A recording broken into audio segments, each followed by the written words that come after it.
Thank you so much, Erica. And it's really an honor and a privilege to be here tonight. As I look around this room, and I've talked to so many of you, and being with so many Republicans and my other distinguished honorees, I honestly believe there are more Republicans in this room than there are in the state of Connecticut.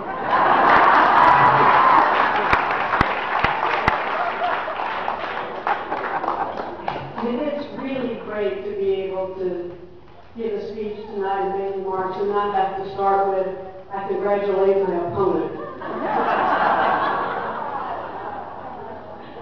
But honestly, I did learn something from our last two elections in Connecticut, and that is that the people of Connecticut loved me so much that they couldn't stand to send me away from Connecticut to Washington.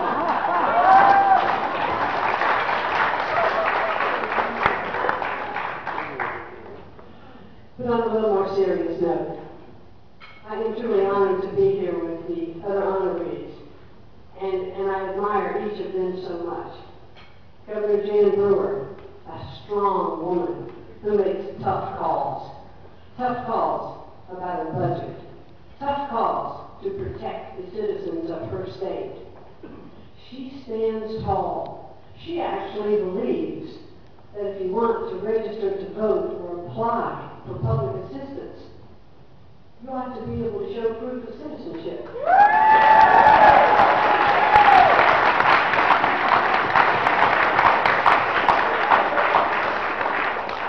And in the face of her critics, she stood her ground, and that's the right thing to do.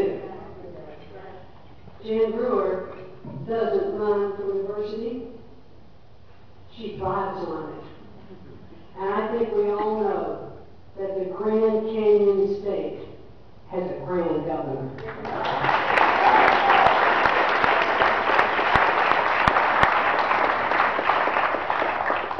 And Peggy Noonan. What can I say about Peggy Noonan? All her admirers have already used up all the superlatives.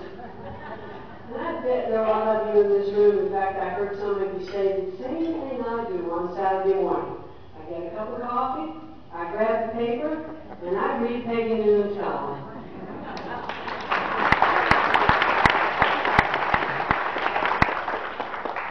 She touches all of our spirits. She can make us cry, she can make us laugh, but without doubt, she always makes us think and reflect. As I'm reading her column almost every Saturday morning, I'm getting close to the end of it, and I'm going, yes, right on, Peggy. Peggy, thank you very, very much.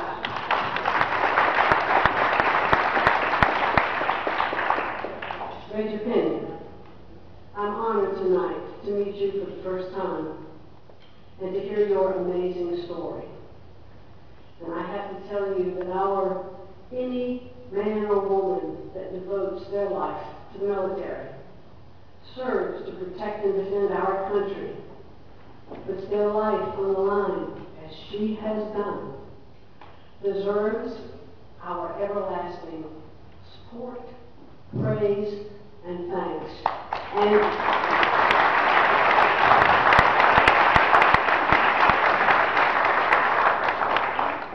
Major, there are 4 honorees here tonight, but ma'am, you're in a league all your own.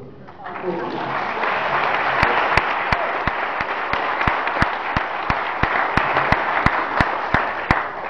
And for my part, let me just say this, that I am honored to have in this room tonight the lady who was my role model all through my life growing up. Her name is Evelyn Carson. She's my mom. Mother, would you stand?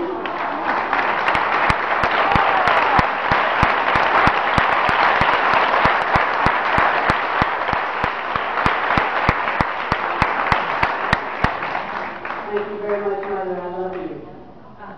And there is another woman sitting at that table, a young, dynamic, vivacious, successful young woman who I am so grateful every day to have. It is my daughter, Stephanie. Stephanie,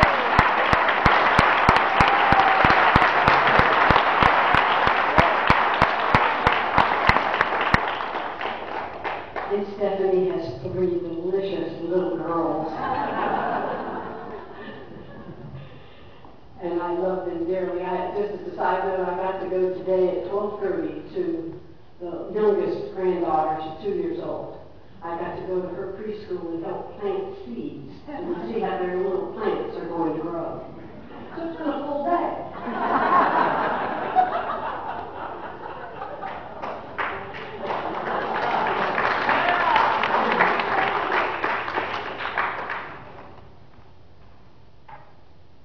When I think about our future, I've tried to look at it through the eyes of that next generation, through Stephanie's eyes, through my grandchildren's eyes. And sometimes I'm not very optimistic. We have such incredible debt, and we have little growth. And with these huge problems, we seem to have gridlock month after month and year after year. We need to break that gridlock. And how can that next generation have hope of living the American dream, as so many of us in this room have had the privilege to do? And so sometimes I feel frustrated, and I want to know where that hope is. And then I realize that we do have a source for that hope. It is in the promise of our daughters and our granddaughters. Now, I'm not in any way trying to diminish the value and importance of our men and our boys, because we thank you and God bless you. But the American women are doing extraordinary things. We're excelling in education. Most of the degrees, the majority of the degrees that are being awarded now in education, from bachelor's to doctorate, are earned by women. In the economy, mothers, 75% of mothers are part of the workforce, and 50% of them are the primary breadwinner. And in business, women-owned enterprises are the fastest growing and often the most profitable businesses in our country. Women are doing incredible things: education, the economy, in business, in law, in medicine, and in our military. But what's that next great place for women? It's in politics. Because we don't have enough women in politics. And we need to encourage our American women. There is a wave coming that's going to hit the shores of our American political system with our women, and we need to convince our Republican Party to be ahead of that wave. We need for Republicans to encourage women to shine.